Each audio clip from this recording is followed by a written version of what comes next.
Bem-vindas, Andréia e Ana Paula, ao terceiro episódio do Crossroads, do nosso podcast.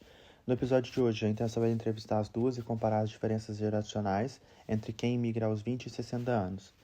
Para isso, eu queria primeiro que se introduzissem, falassem um pouco do seu nome, sua idade e o que fazem aqui em Portugal. Olá, meu nome é Andréia, eu tenho 62 anos, estou em Portugal há 3 anos e trabalho no ramo de restauração aqui. Boa noite, pessoal. É um prazer estar aqui. Meu nome é Ana Paula, eu tenho 23 anos. Atualmente eu trabalho com café e me mudei para Portugal recentemente também. Muito bem. Quando é que decidiram que se mudariam para Portugal? Bom, eu decidi logo após ter um resultado de um exame muito sério que eu fiz e eu decidi vir para cá para poder aproveitar mais meu neto e vê-lo crescer. Isso foi fundamental para mim. Então, eu estou aqui mais por conta disso. Eu vim para ajudar minha filha a olhar meu neto, mas eu trabalho também aqui. Eu sempre busquei algo, uma vivência nova, de viver uma oportunidade nova, de sair um pouco da minha zona de conforto, e eu enxerguei em Portugal uma opção para fazer um intercâmbio, para experienciar novas vivências e novas oportunidades fora do meu país. Perfeito. E qual foi o desafio que enfrentaram até hoje, o maior de todos? Bom, eu aqui foi trabalho. As pessoas demoraram a dar uma oportunidade para uma pessoa mais velha, mesmo aqui tendo muitos idosos trabalhando. E assim, eu não sofri nenhum tipo de preconceito, mas a única coisa que eu senti mesmo foi na questão de trabalho e de me relacionar assim com pessoas da minha idade. Ok. Para mim, além das dificuldades práticas, né, de estar, apesar de Portugal falar português ter uma diferença cultural muito grande, para mim essa diferença ela foi bastante impactante quando eu cheguei.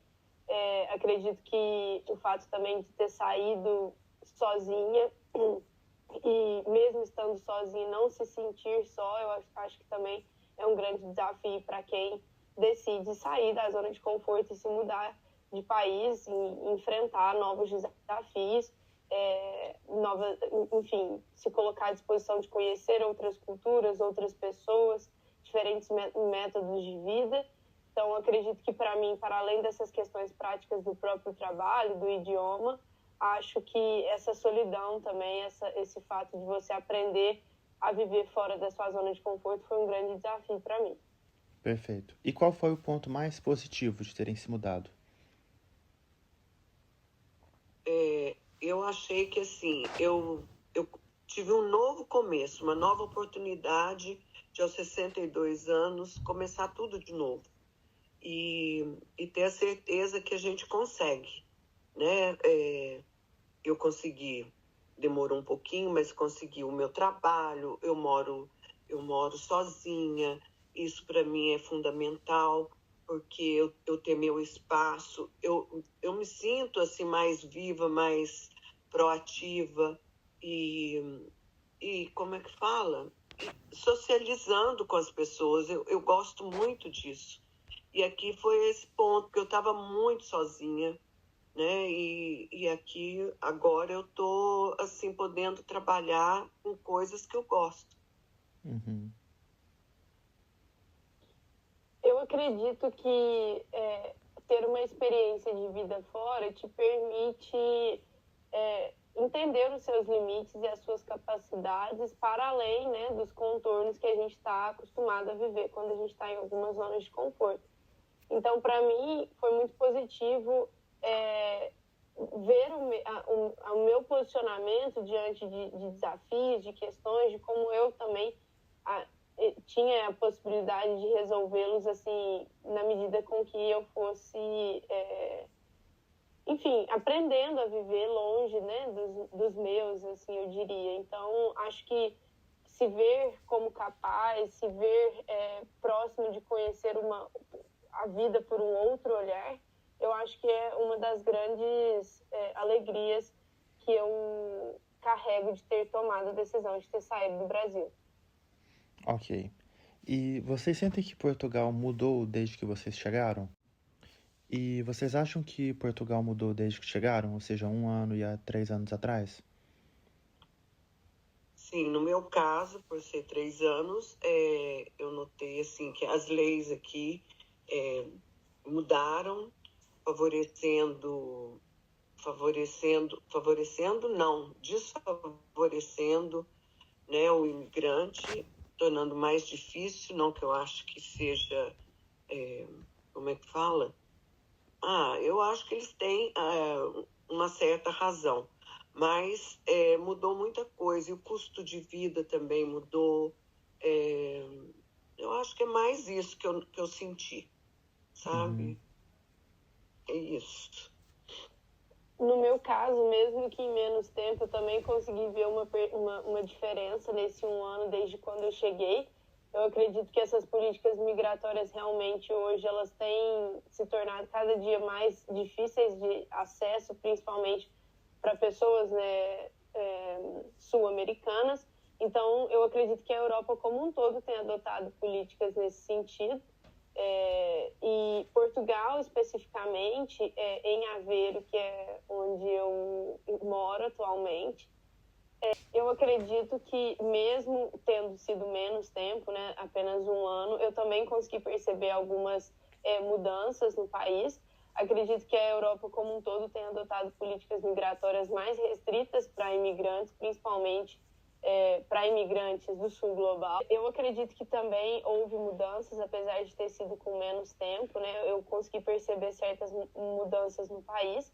Acredito que a Europa como um todo tem adotado políticas migratórias mais restritas, né, para outras populações. Em Portugal, especificamente, onde eu vivo, eu consegui perceber essa dificuldade de moradia, de altas de preços de supermercados, aluguéis. Então, acredito que tem tido mudanças que, infelizmente, para o imigrante, acaba se tornando mais difícil a vida fora do seu país natal. Ok, e as duas se referiram um pouco dessa sensação de estar em casa, fora de casa, enfim, dessa adaptação em Portugal. E para vocês, o que é sentir-se em casa? Para mim, sentir em casa é onde eu tenho as minhas coisas que eu escolho fazer do meu jeito.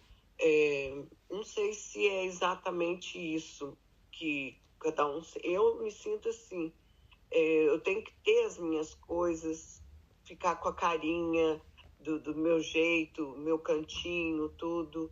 Então, é o lugar onde eu tô, se torna minha casa. E eu deixo tudo o mais parecido comigo possível. Não sei se é isso também, né, que é para responder. Perfeito. Eu acredito que todo lugar que a gente passa, a gente carrega um pouco das pessoas que a gente conhece, que a gente ama ao redor do mundo, né? E para mim, eu acho que sentir em casa é, de uma certa forma, se sentir acolhido e abraçado por essas pessoas. Eu acho que essa sensação de você estar, de uma certa forma, satisfeito e realizado em certos pontos com aquilo que você construiu até aqui. Eu acho que essa sensação e essa comodidade, ela vem através das pessoas, de uma cultura mais acolhedora, de laços que a gente acaba criando, seja eles onde for. Então, para mim, sentir em casa é ter essa possibilidade de acolhimento, de ser acolhido e de acolher também. Ok. E para terminar, qual conselho daria para sua versão mais jovem, no caso da Andrea, e para sua versão daqui 20 anos, no caso da Ana Paula? Eu daria, assim, que era para eu realmente ter feito isso há muito tempo, né? Não ter sentido tanto medo, e porque a gente consegue, é o que a Ana Paula falou, a gente tem pessoas que se tornam da família, que são os amigos que você faz, e assim, tudo a gente dá conta, tudo dá conta. Não tem como você ficar estagnado. As coisas te movem, te empurram, te impulsionam. Então, eu daria esse conselho de não ter medo, de arriscar, porque é muito bom você conhecer novas culturas, fazer novas amizades, e você vai levar para a vida também. É isso. Bom, se eu pudesse deixar um conselho escrito para eu do futuro, eu diria que eu espero ter coragem de me arriscar novas vezes, de não desistir quando os nãos aparecem, mas ao mesmo tempo seguir com uma certa tranquilidade. Eu acho que a minha geração, e enfim, é de uma ansiedade muito grande, às vezes coloca um peso muito grande nas coisas. Eu acredito que não tenha nenhuma decisão que ela não pode ser revista, não pode ser modificada. Então, talvez o peso delas para o hoje, muitas vezes ele é pesado demais. Então, eu desejo e aconselharia a Ana Paula do futuro para ter coragem, mas ao mesmo tempo acreditar um pouco também na vida, igual a Andrea falou, acreditar que as coisas vão dar certo e que talvez a gente não tenha controle de tudo. E não é por isso que a gente esteja, né, desamparados. Eu acho que, nesse sentido, a gente acreditar faz a gente ter força para seguir. É isso que eu desejo. Perfeito. Muito obrigado. Foi esse o nosso episódio de hoje. E é isso. Obrigado.